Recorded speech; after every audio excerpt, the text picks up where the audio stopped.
Discussion कर चुके हैं। अब एक बड़ा सवाल है कि who calculates GDP? Calculates GDP. GDP को कैलकुलेट कौन करता है? बातें नहीं करिए। GDP को कैलकुलेट कौन करता है? Just try to understand what is GDP. GDP है क्या? GDP सम है। किसका सम है? Final goods plus services. बोलिए मत। सर्विसेज, फाइनल गुड्स और सर्विसेज का सम है GDP। इन दोनों को जोड़। अब जस्ट ट्राई टू अंडरस्टैंड कि हमारी कंट्री में फाइनल गुड्स के नाम पर क्या क्या प्रोड्यूस होता है, इसको समझने की कोशिश करें। हम पिन से लेके प्लेन तक प्रोड्यूस करते हैं ओके। मतलब एक छोटी चीज, ये एक मार्कर आपके पास में है, एक मार्कर है, एक पेन है, या फिर एक कार है, या फिर आपके खेत में ग्रेन प्रोड्यूस हुआ, कुछ भी प्रोड्यूस हुआ, तो हर एक चीज की जो वैल्यू होगी वो हमारी किसमें ऐड होगी? जीडीपी में ऐड। अब जस्ट ट्राई टू अंडरस्टैंड कि ये देश 135 करोड़ लोगों का देश है and it is not an easy task. ये एक आसान काम नहीं है। इतने बड़े देश में आप जीडीपी को कैलकुलेट करें। देखिए, भारत एक ऐसा कंट्री है जिसका सी बॉर्डर और लैंड बॉर्डर दोनों बहुत ब्रॉड है। अब ऐसे में आप जीडीपी को कैलकुलेट कर लें, बहुत मुश्किल काम है, क्योंकि हमारे यहाँ कॉटेज इंडस्ट्री भी है, स्मॉल इंडस्ट्री भी है। हम बहुत छोटे स्तर पर भी प्रोडक्शन करते हैं, बहुत बड़े स्तर पर भी प्रोडक्शन करते हैं। तो सवाल है कि कौन कैलकुलेट करता है? इस सवाल का जवाब सिंपल याद रखिए कि यूनियन गवर्नमेंट मतलब क्या?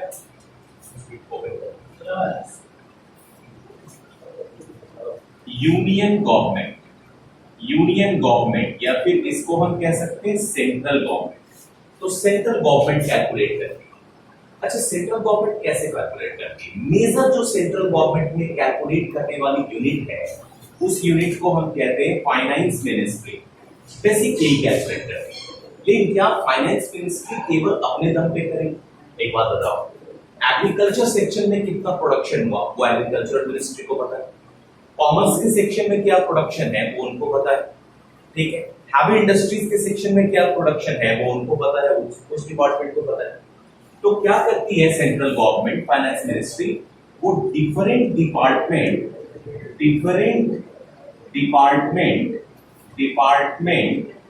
ऑफ सेंट्रल गवर्नमेंट के डिफरेंट डिपार्टमेंट, उसके साथ साथ स्टेट गवर्नमेंट के डिफरेंट डिपार्टमेंट और ऑर्गेनाइजेशन, उसके साथ साथ यूटी यूनियन टेरिटरी के डिफरेंट डिपार्टमेंट और ऑर्गेनाइजेशन, इन सब से इंफॉर्मेशन कलेक्ट करती है। क्या कलेक्ट करती है भैया? इंफॉर्मेशन कलेक्ट करती है। और इंफॉर्मेशन कलेक्ट करने के बाद कंट्री की जीडीपी डिसाइड होती है। कोई दिक्कत है समझ रहे हैं? मतलब कोई एक पर्सन जीडीपी नहीं डिसाइड करता, पूरी सेंट्रल गवर्नमेंट करती है। सेंट्रल गवर्नमेंट में मेजर रोल कौन प्ले करता है? हमारी जो फाइनेंस मिनिस्ट्री है वो मेजर रोल प्ले करती है। और साथ में क्या करती है, वो कैसे कैलकुलेट करती है? सेंट्रल गवर्नमेंट की जो डिफरेंट ऑर्गेनाइजेशंस हैं, डिपार्टमेंट्स हैं, उनसे डाटा कलेक्ट किया। स्टेट गवर्नमेंट के डिफरेंट डिपार्टमेंट्स हैं, उनसे डाटा कलेक्ट किया। और यूनियन टेरिटरी उसके डिफरेंट डिपार्टमेंट्स हैं, उनसे डाटा कलेक्ट किया। और उन सारे डेटास को कंसोलिडेटेड वे में ला करके हमारे पास प्रेजेंट कर देते हैं और वो हमारे जीडीपी को देते हैं। एट प्रेजेंट टाइम इंडिया की जीडीपी 2.8 ट्रिलियन डॉलर है। बात समझ में आ रही है? आज के डेट में इंडिया की जीडीपी 2.8 ट्रिलियन डॉलर है। तो अगर अब ये सवाल आपसे पूछेगा कि how the GDP is calculated, तो बच्चों का जवाब क्या होगा? GDP is calculated by central government और union government, and central government calculated with the help of different central governments organizations and department, ठीक है, and different organization and department of the state government and union territory. The central government collect data from them and then the GDP is decided. बस इतना ही लिखना है। कोई दिक्कत है समझने? क्लियर हो गया? ये क्वेश्चन बन जाएगा सबसे। अब हम लोग आ रहे हैं नेक्स्ट क्वेश्चन की ओर। बेटा वो ठीक है, अच्छा आज लिखने की आवश्यकता नहीं है, इसलिए क्योंकि मैं शाम को रहूंगा नहीं, तो ये वीडियो इसलिए बना रहा हूं कि ये आपके पास चला जाएगा। आज वाला जो पढ़ाई हो रहा है ये वीडियो आपके पास चला जाएगा, ठीक है। आज लिखिए मत, देखते जाइए, आज पढ़ते चलते हैं केवल जितना ज्यादा पढ़ सकते और फिर वीडियो से अपना देख के लिख लीजिएगा, कोई दिक्कत नहीं।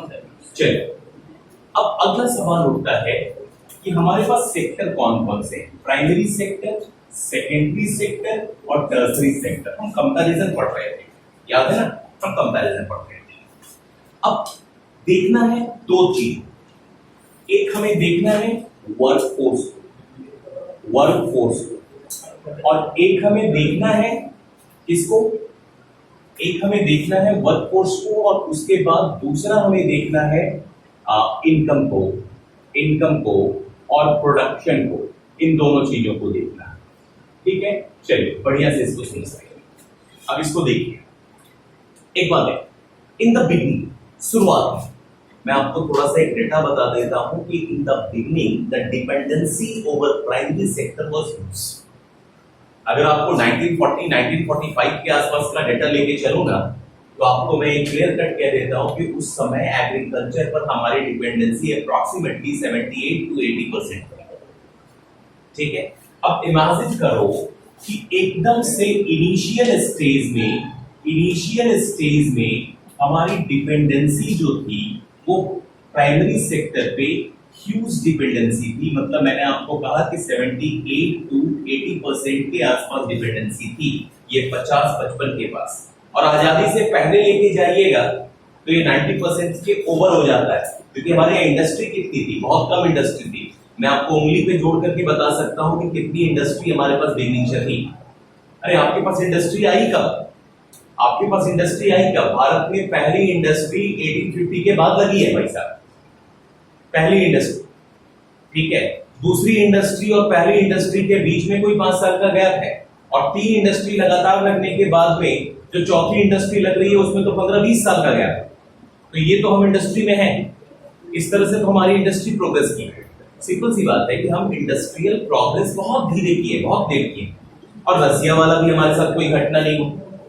दुनिया में रसिया एकमात्र ऐसा देश है जिसने सबसे लेट में आके इंडस्ट्रियल प्रोग्रेस शुरू किया 1917 में, लेकिन सबसे लेट में शुरू करके सबसे तेजी से आगे बढ़ गया, और आज दुनिया में इंडस्ट्रीज के मामले में एकदम टॉप नंबर पे चल रहा है।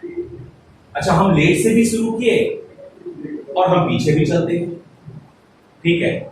रशिया वाली घटना हमारे यहाँ हो जाती है कि हम लेट से शुरू करते हैं और उसके बाद से हम एक बार बूम कर जाते हैं, तो बड़ा अच्छा होता, लेकिन ऐसा नहीं है।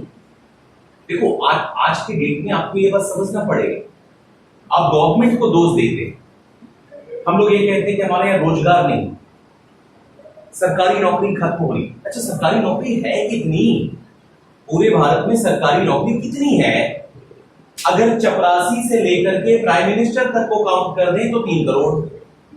भारत की पॉपुलेशन कितनी है? 135 करोड़। इसका मतलब प्राइवेट सेक्टर को बूम करना ही पड़ेगा, इंडस्ट्रियल सेक्टर को आगे बढ़ाना ही पड़ेगा। 135 करोड़ की लाइवलीहुड को अगर सेट करना है तो इंडस्ट्रियल सेक्टर को आपको आगे बढ़ाना पड़ेगा, प्रमोट करना पड़ेगा, नहीं तो 135 करोड़ की लाइवलीहुड को सेट नहीं कर सकते। ध्यान रखना, ठीक है, सेट नहीं कर सकते, इस चीज को आप समझिएगा। 135 करोड़ की लाइवलीहुड ऐसे नहीं सेट हो सकती। तो एक चीज मैं बताता हूं कि आज मैं लेके आता हूं आपको कब, 2019 में। आकर के देखिए जरा, इससे पहले 90%, इसके 50-55 के आसपास 80%, अभी मैं लेके आता हूं आपको 2003 में, तो वहां भी 50% प्लस, और अभी जो एग्रीकल्चर और प्राइमरी सेक्टर पे डिपेंडेंसी है 42%, ठीक है। अब ये यहां से गौर करो, यहां से डाउन होकर के यहां आया, ये 50% लोग कहां गए, क्या करेंगे? इसका मतलब है कि इन्होंने प्राइमरी सेक्टर को छोड़ा और स्विच किया दूसरे सेक्टर की। यही बात हुई होगी ना? अरे इन्होंने काम करना तो बंद नहीं कर दिया ना, ये भूखे तो नहीं मर रहे हैं ना, इसका मतलब ये काम कर रहे हैं, तो कहां काम कर रहे हैं? किसी और सेक्टर में काम कर रहे हैं, राइट। तो सबसे पहले हम देखते हैं कि पहले कहां शिफ्ट हुआ। प्राइमरी सेक्टर शिफ्ट हुई इसमें सेकेंडरी सेक्टर। कब शिफ्ट हुई? When industries started to come up in India, जब भारत में इंडस्ट्रीज आनी शुरू हो गई, जब भारत में इंडस्ट्रीज आनी शुरू हो गई तब प्राइमरी सेक्टर जो थी वो सेकेंडरी सेक्टर में शिफ्ट होनी शुरू हुई। मेरी बात समझ? बहुत से लोग प्राइमरी सेक्टर से निकल के सेकेंडरी सेक्टर में गए because factories came into India and then the factories expanded. उसके बाद फैक्ट्रीज बढ़ी नहीं, दे स्टार्टेड टू स्प्रेड, वो फैलने भी लगी, दे स्टार्टेड टू प्रोड्यूस। ठीक है, उन्होंने प्रोड्यूस करना शुरू किया। अभी एक रैप सॉन्ग चल रहा है मनोज बाजपेयी का कि मुंबई में काम आ रहा है, और उसमें बहुत अच्छी तरह से उसने बताया कि 2 बीघा में घर था पर यहाँ मुंबई में काम, घर पे 2 बीघा में, गांव के 2 बीघा में मेरा घर है और यहाँ पर हम क्या कर रहे हैं? तो 2 जून की रोटी तलाश कर रहे हैं। क्यों? क्योंकि इंडस्ट्री ज्यादा उन जगहों पे लगी और बाकी जगहों पे इंडस्ट्रीज कम लगी। और ऐसा क्यों हुआ? इंफ्रास्ट्रक्चर की कमी के कारण। जिसका 2 बीघा में घर है वो मुंबई में जाके नौकरी कर रहा है, इसका मतलब क्या होता है? प्राइमरी सेक्टर को हमने छोड़ दिया और सेकेंडरी सेक्टर को हमने पकड़ लिया। तो ये जो शिफ्टिंग हुई प्राइमरी सेक्टर से सेकेंडरी सेक्टर में, वो बस इसलिए शिफ्टिंग थी क्योंकि सेकेंडरी सेक्टर जो थी वो धीरे धीरे it has become an important sector in Indian factories, industries expand. लेकिन क्या इतने पे रुक गया? नहीं भाई साहब, इतने पे रुका नहीं। इसके बाद क्या हुआ उसको समझिए। ये जो टर्सरी सेक्टर था, इन द बिगनिंग, शुरुआत के समय में इसमें जो लोग काम कर रहे थे वो कम काम कर रहे थे।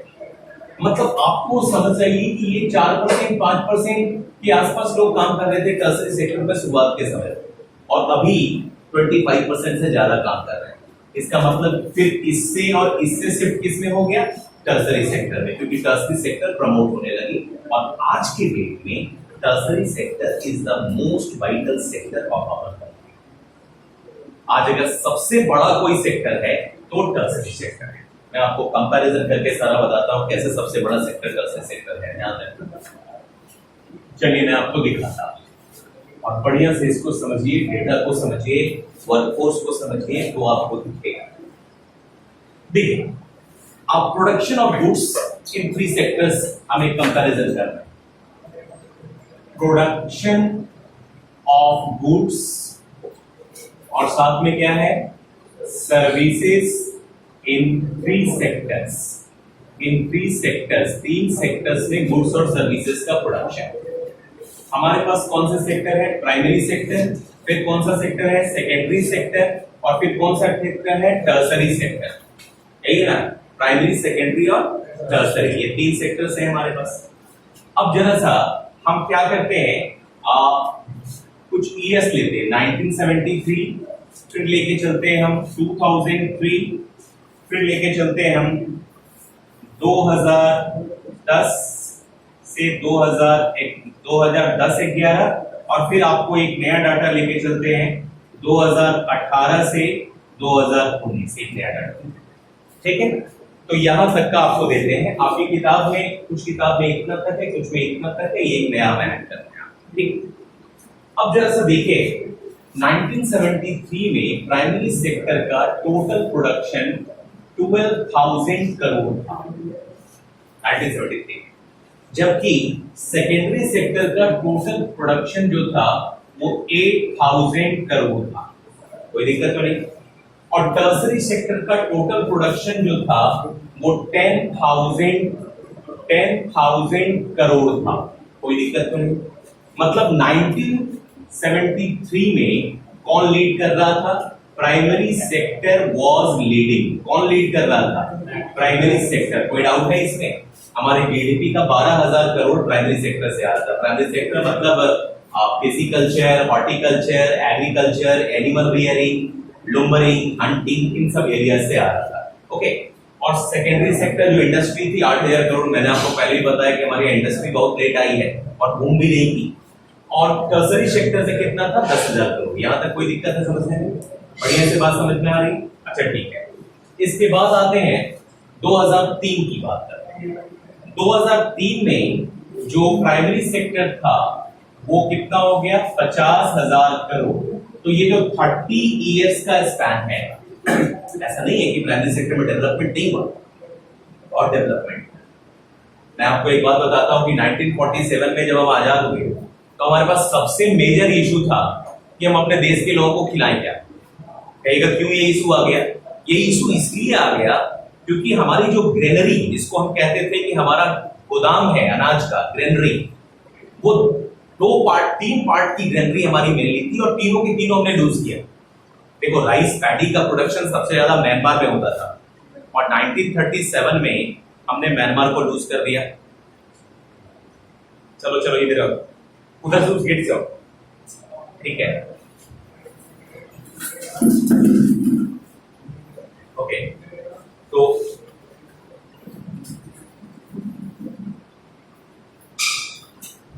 क्लास के बाद राहुल 2-3 लड़का मिलकर के इसमें से आप चेयर वगैरह हटा देना, उधर वाले में से दो बेंच लगा ताकि दो लड़के बैठ सकें। यस, ध्यान से सुनिएगा, मैं क्या कह रहा था कि 1935-37 में हमारा म्यांमार चला गया, राइस प्रोडक्शन रिड्यूस हो गई। फिर 1947 में हमारा क्या हो गया? पार्टीशन हो गया तो बांग्लादेश जो निकला आपसे, अरे पूर्वी पाकिस्तान और पश्चिमी पाकिस्तान, पूर्वी पाकिस्तान बाद में बांग्लादेश बन गया, तो पूर्वी पाकिस्तान जो निकला बंगाल का ही पार्ट था, तो पैडी का एक बहुत बड़ा प्रोडक्शन वहां लूज किया। और इधर पाकिस्तान जो निकला उसमें आधा से ज्यादा पंजाब और सिंध चला गया, जिसमें हमारा वीट और पैडी दोनों का प्रोडक्शन, पैडी तो कम, वीट का प्रोडक्शन बहुत ज्यादा हमारे हाथ से निकल गया। मतलब हमें टोटल लॉस ऑफ ग्रेन 30% हुआ और पॉपुलेशन का लॉस हमें 10% हुआ। अब देखो, ग्रेन का लॉस 30%, पॉपुलेशन का लॉस 10%, नेचुरल है कि इंडिया सफर करेगा। उस समय की ये स्थिति थी कि अमेरिका से हमें कॉर्न मंगाने पड़े थे, मक्के, जो वहां जानवरों को खिलाते थे, वो हमें दान किया था और हम वो खा करके चल रहे थे। बंगाल में एक बहुत बड़ा फेमाइन आया था, कई लोग मर गए क्योंकि हमारे पास फूड नहीं था। और वही देश है भारत, जिसके पास फूड नहीं था। आज के दिन में 16 मिलियन मेट्रिक टन हमारे देश का खर्चा है। आज के डेट में 135 करोड़ में, मैं तब की बात बता रहा हूं जब देश की पॉपुलेशन 37 करोड़ थी, तब हम लोगों को खिला नहीं पा रहे थे। आज के डेट में हमारे यहाँ 16 मिलियन मैट्रिक टन का खर्चा है एक साल में, और हम प्रोड्यूस कितना कर रहे हैं? हम प्रोड्यूस कर रहे हैं 26 million metric ton, 10 million metric ton ज्यादा। मतलब चाइना को छोड़ दें तो आधा वर्ल्ड खिला दें। सिंपल सी बात है। ये कैसे हो गया?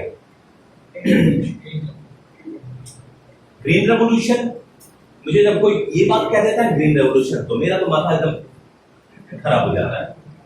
भाई साहब, ये कॉमन आदमी कहे, ये कांग्रेस पार्टी वाले कहें, ठीक है, कि हमारे चाचा जी ने दिया, I am not going to talk about that. Green revolution, what is green revolution? It is restricted in Punjab, Haryana and western UP. Punjab, Haryana और वेस्टर्न यूपी से आप 30 स्टेट को खिला देंगे। It is change in agricultural system, introduction of new technology, multi farming। जो multi farming हमने किया, हमने डिफरेंट टाइप के एक खेत से 3-3 अनाज लेने शुरू किए, ठीक है। जो हमारे यहाँ डैम्स बने, जो हमारे यहाँ नदियों पे बांध बनाए गए, ये सब चीज जो बनी, उसके कारण से जो हमारे यहाँ कैनल्स बनाए गए, ये सब चीजें बहुत कम है।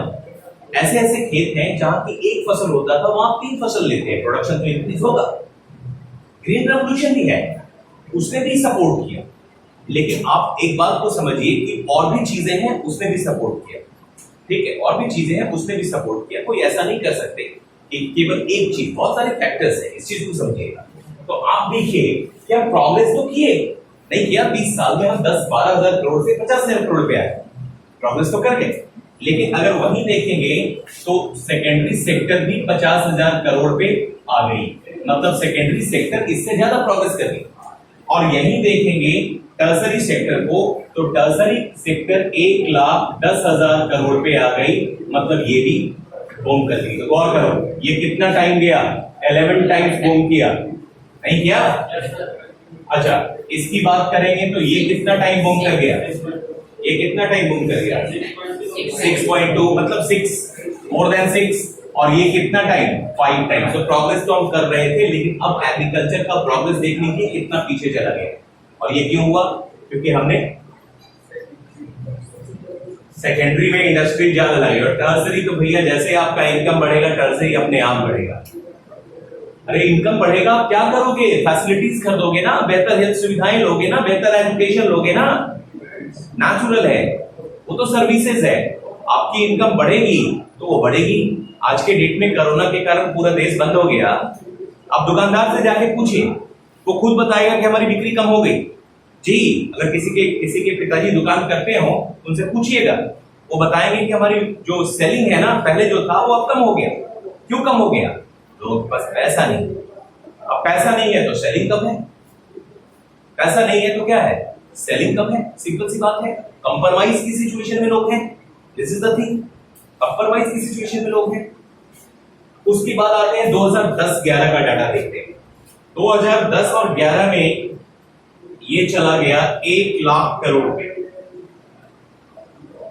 1 लाख करोड़ पे, ये चला गया 1,20,000 करोड़ पे, और ये चला गया 2,75,000 करोड़ पे। अब देखिए, जितना ज्यादा आप बढ़ते जा रहे हैं प्राइमरी सेक्टर, सेकेंडरी सेक्टर, उससे ज्यादा तेजी से टर्सरी सेक्टर बढ़ रहा है। तो ऐसा क्यों हुआ? क्योंकि यहां पे सबसे ज्यादा वर्कफोर्स इन्वेस्ट था, सबसे ज्यादा, ठीक है, जीडीपी में सबसे ज्यादा ये दे रहा था। फिर लोग यहां से किधर शिफ्ट किए? सेकेंडरी सेक्टर की ओर। फिर लोग सेकेंडरी सेक्टर से किधर शिफ्ट कर गए? टर्सरी सेक्टर की ओर। जरा आपको रिसेंट का डाटा आपको दिखाते हैं कि रिसेंट का डाटा का क्या कारण है, फिर मैं बताता हूं कि क्यों ऐसा हुआ। इस फैक्टर पे भी डिस्कस तो करना चाहिए ना, क्या कि क्यों टर्सरी सेक्टर इतना बूम कर गई भाई? क्या था टर्सरी सेक्टर में ऐसा? टर्सरी सेक्टर में ऐसा क्या था? एक बात मैं आपको बताता हूं, पैसे बढ़ते हैं तो कैसे काम बढ़ते हैं। जब बनारस में था या हजारीबाग में था, रांची में था, उस समय की बात तो छोड़ दिए, वो सब बताएंगे तो आप हंसेंगे। हजारीबाग में था तो 2 रुपया 75 पैसा में एक सिनेमा देखते थे, 2 रुपया 75 पैसा एक सिनेमा का टिकट का दाम था, ठीक है।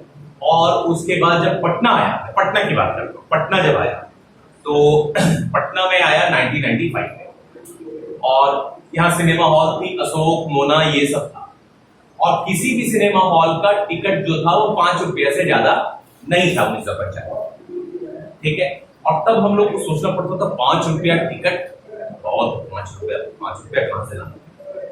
आज के डेट में पटना में किसी सिनेमा हॉल का टिकट 200 रुपए से कम नहीं है, राइट? तो ठीक है, मैं पहला बार गया इन लोग को लेकर के सिनेमा देखने के लिए, पीएनएम मॉल बना, ये भी मजेदार कहानी। अब ये दोनों था और मेरी भगनी थी, तो हम लोग चले गए पीएनएम मॉल देखने के लिए सिनेमा।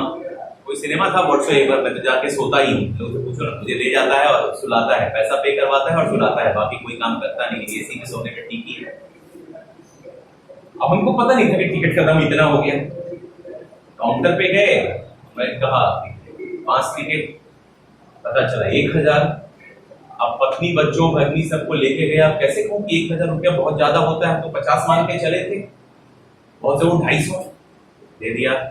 उसके बाद ये बाबू साहब बोले, स्वप्निल कुमार, कि पॉपकॉर्न लेना है, बहुत छोटा था उसमें, मैंने क्लास 1 में भी नहीं पढ़ता था सर, तो पॉपकॉर्न लेना है, तो वहां जो पीएनएम मॉल में पॉपकॉर्न बेचता है उसके पास गए, पॉपकॉर्न दे दो, कितना? तो 2 बच्चे ही और एक भक्ति बोले 3 दे दो। अरे अपने को तो आदत था 5 रुपए का पॉपकॉर्न लेने का, पन्नी वाला, उसके जगह उसने ड्रम पकड़ाया, अरे कितना होगा? तो 4 पैकेट होगा, मेरे दिमाग में आया 20 रुपया का होगा, लेकिन फिर बताया कि 150 का एक। अब इज्जत पे जाती है, अगर नहीं दिला दिए, उसके बाद दिमाग से निकाल। ये क्या बता रहे हैं? जो आदमी 5 रुपए का सामान ले रहा था वो 150 का खरीद रहा है, क्यों खरीद रहा है? इनकम इंक्रीज हुई प्राइमरी सेक्टर और सेकेंडरी सेक्टर में, और प्राइमरी सेक्टर, सेकेंडरी सेक्टर में इनकम इंक्रीज होगी तो टर्सरी सेक्टर अपने आप, क्योंकि फिर आप पैसा का क्या करोगे? सर्विसेज लोगे, मजा करोगे। 2G से काम नहीं चलेगा, 4G चलाओ, है कि नहीं? वैसे भी 4G भी जीजा जी की तरह ही चलता है, धीरे धीरे, ठीक है। मैं सुबह से एक अपलोड कर रहा हूँ YouTube पे, गुड़बक के जहाज की तरह अभी तक 1 GB हुआ है और उसको होना है 8 GB। करंट देखते हैं 18-19 का, आपको डाटा दिखा देते हैं। 18-19 में जो आपका एग्रीकल्चर सेक्टर है या प्राइमरी सेक्टर है, उसका टोटल कितना है? 23.82 लाख करोड़। देखिए प्रोग्रेस आप प्रोग्रेस देखिए, ये पूरा अच्छा खासा प्रोग्रेस है, 23 टाइम्स प्रोग्रेस देखा। ये मैं आपको बता रहा हूं GAV, gross added value. Gross added value मतलब क्या? हमने बेसिक कल्चर ले लिया, हमने इसमें बेसिकली मेनली एग्रीकल्चर था, हमने बेसिक कल्चर ले लिया, हमने हॉर्टिकल्चर ले लिया, हमने एग्रीकल्चर ले लिया, लोमरिंग ले लिया, हंटिंग ले लिया, सब ले लिया। मैंने प्राइमरी सेक्टर में जो होता है सबको मैंने ग्रॉस एडेड वैल्यू लेगा, सिखाता हूं ग्रॉस एडेड वैल्यू कैसे निकालते। इसके बाद आ जाइए, इनको देखिए सेकेंडरी सेक्टर को, ये कहां पहुंच गए? 39.90 लाख करोड़। और सामने जाइए टर्सरी सेक्टर पर, ये कहां पहुंच गए? 73.79 लाख करोड़। ये हमारा डाटा इस तरह से फ्लोरिश किया। अब आप देखिए, अभी भी आप देखिए तो सबसे ज्यादा कौन है? Tertiary sector. आप देखेंगे तो ये टोटल जीडीपी का 17% प्रोड्यूस कर रहा है, टोटल जीडीपी का 17%। उसके बाद दूसरे को अगर आप देखेंगे तो ये टोटल जीडीपी का 29.6% प्रोड्यूस कर रहे हैं, और ये टोटल जीडीपी का 54.36% प्रोड्यूस कर रहे हैं, सबसे ज्यादा। लेकिन मामला कहीं और भी अटका है। एम्प्लॉयमेंट जरा सा देख लेते हैं, उसके बाद हम लोग डिस्कस करेंगे। मामला तो कहीं और है। ये तो हो गया क्या? हमने प्रोडक्शन देखा 3 सेक्टर्स में, एंड इसी में जोड़ते हैं एम्प्लॉयमेंट। एम्प्लॉयमेंट कैसा है इन तीनों सेक्टर में? तो आपको मैं बता दूं कि प्राइमरी सेक्टर में यहां पे आ जाइए, ये तो प्रोडक्शन था, ये प्रोडक्शन था, और ये एम्प्लॉयमेंट का यहां बनाता हूं प्राइमरी सेक्टर में। 1973 में हमारे देश का 75% वर्कफोर्स प्राइमरी सेक्टर में था, 75%, ठीक है ना।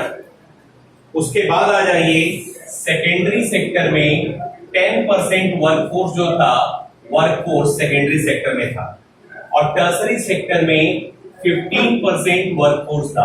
आप देखिए सबसे ज्यादा यहां था, सबसे कम यहां था, और 15%, क्योंकि मैंने कहा कि बहुत धीरे से फ्लोरिश किया, बहुत तेजी से इंडस्ट्रीज हमारे यहाँ बूम नहीं की, धीरे धीरे बूम। 2003 का डाटा ले लो तो ये रिड्यूस होके कहां गया? 65% वर्कफोर्स, और ये इधर कहां आ गया? 16% सेकेंडरी सेक्टर में वर्कफोर्स, और यहां कितना आ गया? 22%। अब आपको शिफ्टिंग आराम से दिख रहा होगा, नहीं दिख रहा शिफ्टिंग? अब यहाँ पे 75% से घट के हम 62 पे आए, मतलब 13% वर्कफोर्स क्या हो गया? शिफ्ट हो गया। ये 13% वर्कफोर्स में से 6% वर्कफोर्स यहां शिफ्ट हो गया, ठीक है, और 7% वर्कफोर्स यहां शिफ्ट हो गया। हुआ या नहीं? शिफ्टिंग दिख रहा है। और शिफ्टिंग क्यों हुआ? क्योंकि ये सेक्टर्स बूम कर रही थी, ये सेक्टर्स आगे की ओर बढ़ रहे हैं। 2010-11 में आपको लेके आते हैं तो यहां पर में 52% वर्कफोर्स, अभी भी शिफ्टिंग हो रही है, 62 से कितने पे आ गए? 52% पे आ गए। अच्छा ठीक है, और ये कितने पे चला गया? 20% पे, 4% का इंक्रीज यहां भी है, और ये कितने पे चला गया? 28% पे 6% का इंक्रीज यहां भी हुआ। ये टोटल वर्कफोर्स में शिफ्ट ऐसे हो रहा है। और आपको अभी की डेटा पे लेकर के आते हैं, और अभी की डेटा पे देखिए वर्कफोर्स में यहां पे वर्कफोर्स कितना है, ये मिटाते हैं। यहां पे वर्कफोर्स कितना है? 42.39%, 10% का शिफ्टिंग यहां भी हो गया, 10% का शिफ्टिंग यहां भी हो गया। यहां पे वर्कफोर्स कितना है? 25.58%। देखिए ये खेला, मैं कह रहा था क्या, मैं अभी क्या बता रहा था आपको कि सेकेंडरी सेक्टर से लोग टर्सरी सेक्टर में भी चले गए।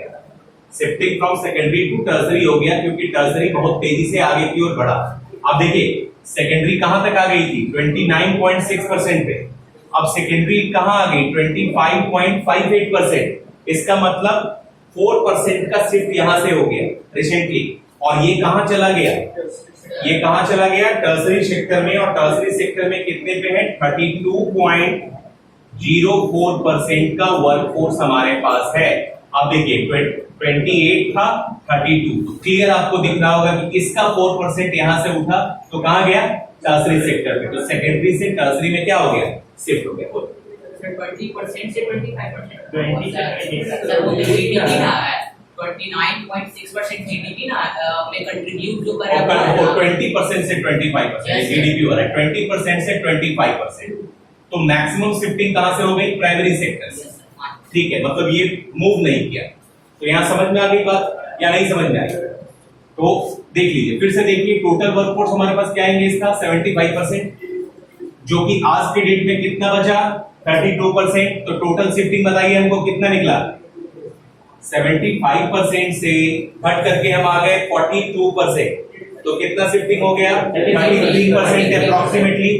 33% अप्रोक्सीमेटली मैं लिख रहा हूं, आप पॉइंट में निकालते रहना तुम लोग। मेरी मैथमेटिक्स बहुत अच्छी है, इसलिए हमारे जगह कैलकुलेशन नहीं। ठीक है, अभी देखा तुमने मैथमेटिक्स बहुत शानदार है। यहाँ 10% था, उससे हम कितना पे आ गए? 25%। तो टोटल शिफ्टिंग कितना हुआ? 15% का यहाँ पे इंक्रीजमेंट हो गया ना? अच्छा ठीक है, और यहाँ कितना था? 15%, उससे किस पे आ गए? 17%। लेकिन अब इसी से एक क्वेश्चन और बनाते हैं, इसी डेटा से। थोड़ा देखिए, कुछ आपको अजीब लग रहा है कि नहीं लग रहा है? कुछ अजीब लग रहा है? नहीं लग रहा कुछ अजीब? कमाल करते हो यार। मैंने यहां पर तुम्हें दिखाया कितने टाइम्स ये बढ़ी, और भी आगे बढ़िएगा तो कितने टाइम्स बढ़ेगी? 11 टाइम्स, 20 टाइम्स, 30 टाइम्स का इंक्रीजमेंट है। जॉब कितना बढ़ाया? 15% से 32%, 2 टाइम्स। आप प्रोडक्शन कितना कर रहे हैं? 30 टाइम्स तक चले जा रहे हैं। 11 टाइम्स तो सामने आपको विजिबल है 1973 से 2003 के बीच में। और जॉब कितना बढ़ा रहे हैं? सेकेंडरी सेक्टर को देखिए आप, कितना बढ़ रहे हैं भैया सेकेंडरी सेक्टर वाले? 6 टाइम्स, 8 टाइम्स, 10 टाइम्स तक बढ़ रहे हैं। ठीक है, और जॉब कितना बढ़ा रहे हैं भैया? तो यहाँ कितना था? 10% था ना? 10% वर्कफोर्स था, अभी कितना है? 25% वर्कफोर्स। कितना जॉब बढ़ गया भैया? तो आप इमेजिन करके देखो, 2.5 टाइम्स आपने जॉब बढ़ाया। तो जिस रेशियो में प्रोडक्शन बढ़ रहा है, उस रेशियो में जॉब भी तो बढ़ना चाहिए। मेरी बात को सोच के देखो, अब प्रोडक्शन आप बढ़ा रहे हैं, जॉब नहीं बढ़ रहा है, रिजल्ट क्या आ रहा है? रिजल्ट क्या आ रहा है? इस सेक्टर के ऊपर प्रेशर आ रहा है।